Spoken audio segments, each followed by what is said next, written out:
अशोक धोडी बेपत्ता प्रकरणी आता मोठी अपडेट समोर आली। अशोक धोडींची कार गुजरातमध्ये सापडली आहे। मालाफलिया येथे बंद दगडखाणीत त्यांची कार आढळून आली। यासोबतच धोडींची कार पाण्यातून बाहेर काढण्यात येणार असल्याचं पालघरचे पोलीस अधीक्षक बाळासाहेब पाटील यांनी स्वतः घटनास्थळी दाखल देत माहिती दिली आहे।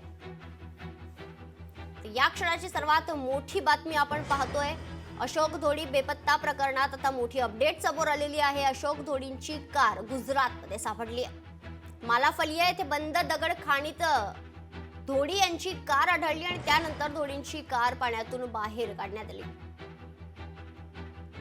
पालघरचे पोलीस अधीक्षक बाळासाहेब पाटील यांनी स्वतः घटनास्थळी दाखल होऊन याची पाहणी केलेली आहे। अशोक धोडी गेल्या कित्येक दिवसांपासून बेपत्ता असल्याची बातमी समोर आली होती। त्यानंतर त्यांचा शोध सुरू होता। त्यांचा घातपात झाला असल्याचा संशय त्यांच्या कुटुंबियांनी केला आणि त्यानंतर या संदर्भात आता एक मोठी अपडेट समोर आली। अशोक धोडींची कार आता गुजरातमध्ये सापडली।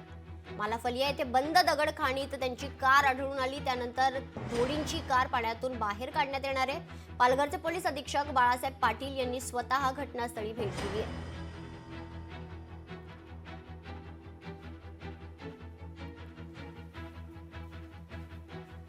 आमचे प्रतिनिधी प्रवीण बाबरे आपल्यासोबत जोडले गेलेत। प्रवीण, अशोक धोडी प्रकरणात मोठी अपडेट समोर येते। धोडींची कार गुजरातमध्ये सापडली आहे, नेमकं प्रकरण काय काय अधिक माहिती आहे? नक्कीच आपण बघू शकता की शिवसेना शिंदे गटाचे पदाधिकारी अशोक धोडी हे मागील 20 तारखेपासून बेपत्ता झाले होते आणि त्याच संदर्भात घोलवड पोलीस ठाण्यामध्ये तक्रार दाखल करण्यात आली। मात्र अजूनही 12 दिवस उलटून गेले आणि 12व्या दिवशी पर्यंत त्यांचा तपास हा लागला नव्हता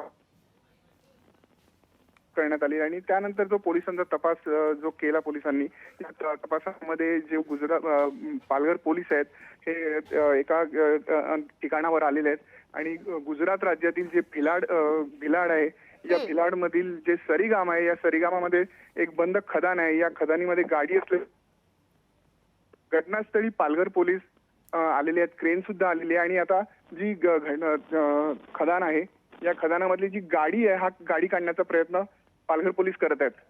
प्रवीण, खरं तर काही दिवसांपासून त्यांचे कुटुंबीय जे आहेत ते अशोक धोडी यांचा घातपात झाल्याचा संशयाचा आरोप त्यांनी केलाय।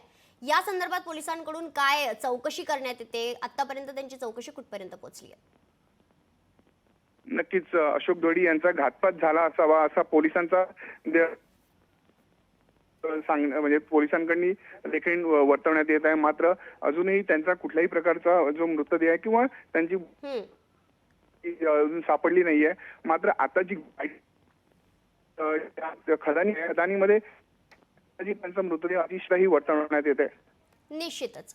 धन्यवाद प्रवीण, तुम्ही दिलेल्या सविस्तर माहितीसाठी।